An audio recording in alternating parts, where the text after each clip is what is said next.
જામનગર આજ કૃષ્ણ ભગવાનની કૃપાથી આજ અન્નદાન દાન કરીએ છીએ અને શાંતિથી બધું હલવીએ ઉપર કૃષ્ણ ભગવાનની દયા। જય દ્વારકાધીશ. વિજયભાઈ નંદાણીયા. અમે અહીંયા એક સર્વજ્ઞાતિ સમાજ સાથે થઈ અને અમે 11 વર્ષથી આ એક રાધે કૃષ્ણ યાત્રા સેવા કેમ્પ તરીકેની સેવા આપી છે.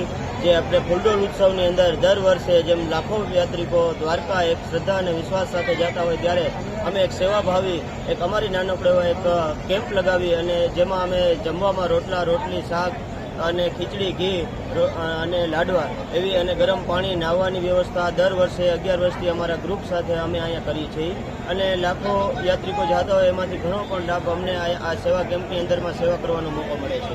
મેડિકલ અને અમારે મેડિકલ સેવા પણ અહીંયા રાખેલી છે, જેમ કે દવા હોય, પ્રાથમિક સારવાર હોય એ પણ એવું અમે કરી છીએ અને મસાજ અને એવું પણ આરામદાયક છે, માણસને ફાયદો થાય એવી વ્યવસ્થા અમે કરી છે.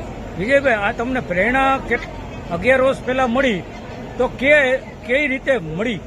અમે અહીંયા મારી ઓફિસ છે કૃષ્ણા ઓટો કન્સલ્ટ કરીને ગાડી લેવે છું. અમે જ્યારે પગયાત્રિકો અહીંથી નીકળતા અને એ પોરો ખાવા માટે બેસતા એટલે અમે જોયું કે ભાઈ આ જે માણસ અહીંયા એમને બેસે છે તો એમના માટે કાંઈક પણ સેવાની વ્યવસ્થા કરીએ. એમ અમે જ્યારે શરૂઆતની અંદરમાં અહીંયા 4 મંડપ લગાવી અને ચા પાણીનું ચાલુ કર્યું. ત્યાંથી લઈ અમે અત્યારે 130 મંડપ લગાવીને વ્યવસ્થા કરી છે, તો પણ અમારે નાની પડે છે.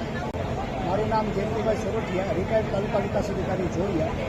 હું મારા પરિવાર સાથે અહીંથી પસાર થતા પગપાળા દ્વારકા જવાના પ્લાન સાથે વચ્ચે આ જગ્યા સમર્પણ હોસ્પિટલ અને સ્વામિનારાયણ મંદિર વચ્ચેની આ જગ્યામાં વિસામો લેતા ખબર પડી કે રાધે કૃષ્ણ ઓટોમાં વિજયભાઈ નંદાણીયા એક આહિર સમાજના એક સપૂત આવું ભોજન પીરસી રહ્યા છે.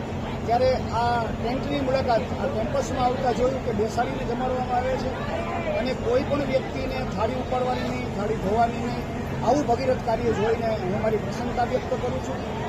એક સમયમાં અહીં માત્ર વિસામો થતો હતો, પરંતુ વિસામાના કારણે વિજયભાઈને મનમાં એવું થયું કે આ જગ્યાને વિશાળ વટવૃક્ષ બનાવી અને ભોજનશાળા ઊભી કરવી, આવું ભગીરથ કાર્ય વિજયભાઈ દ્વારા થયું. ત્યારે હું વિજયભાઈને ધન્યવાદ આપું છું અને ભગવાન દ્વારકાધીશના ચરણોમાં પ્રાર્થના કરું કે વિજયભાઈને દીર્ઘાયુ આપે.